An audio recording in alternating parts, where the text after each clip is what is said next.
Nietzsche's Morphology and Genealogy, a radical approach to psychology and history.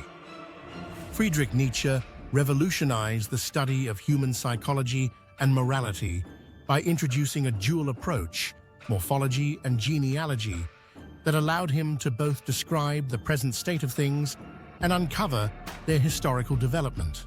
His methodology wasn't meant to be a rigid framework, but a flexible tool set used pragmatically depending on the issue at hand. Morphology, the study of structures and functions.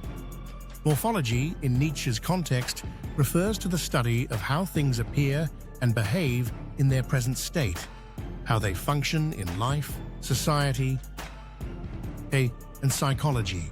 It is a direct, descriptive approach that aims to understand things as they are, without concerning itself with their historical origins. For example, if one were to study emotions, a morphological approach would examine 1. How different emotions manifest in behavior. 2. How they influence decision-making and social interactions. 3. How they shape personality and self-perception. Nietzsche's morphological psychology focuses on what is happening now rather than being bogged down by theories of causation. He critiques the tendency to overanalyze origins at the expense of dealing with present realities. Example: the psychological effects of resentment in Beyond Good and Evil.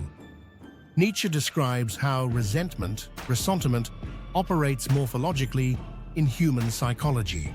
Instead of investigating its historical roots, he describes its consequences in real life. 1. It poisons the mind, making a person passive-aggressive. 2. It leads to the inversion of values, where weakness is seen as virtue. 3. It manifests in moral condemnation rather than direct action. By observing resentment in its current manifestations, rather than speculating about its deep past, Nietzsche gives us a practical understanding of how it operates. Genealogy, unmasking the historical origins of values and institutions. While morphology focuses on how things are, genealogy seeks to uncover the hidden historical processes that shape them. Nietzsche's genealogical method investigates how ideas, values, and institutions evolved over time, often through unexpected and arbitrary forces. Unlike traditional historians who view history as a linear march of progress, Nietzsche's genealogy reveals history as a chaotic struggle of competing wills and interests. Example: the origin of morality. In On the Genealogy of Morals, Nietzsche dismantles the idea that morality has always existed as a pure, noble truth.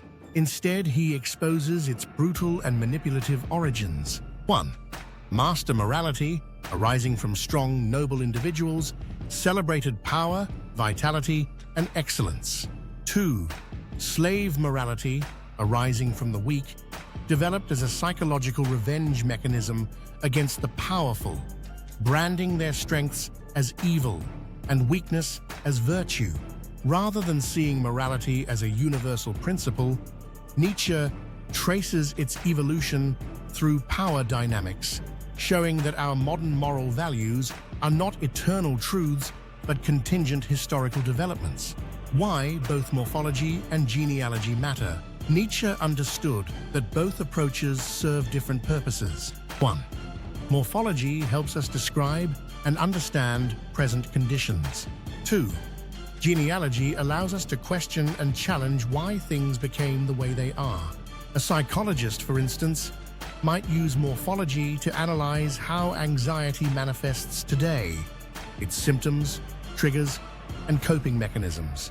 But they might turn to genealogy to ask, 1. How did modern society come to define anxiety as a disorder? 2.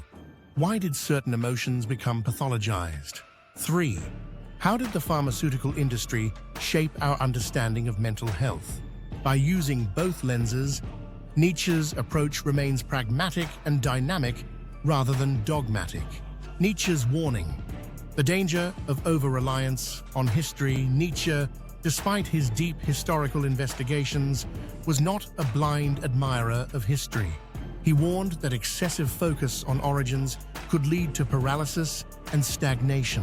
Example: overanalyzing the past instead of acting. Nietzsche critiques those who become obsessed with history to the point of inaction. 1.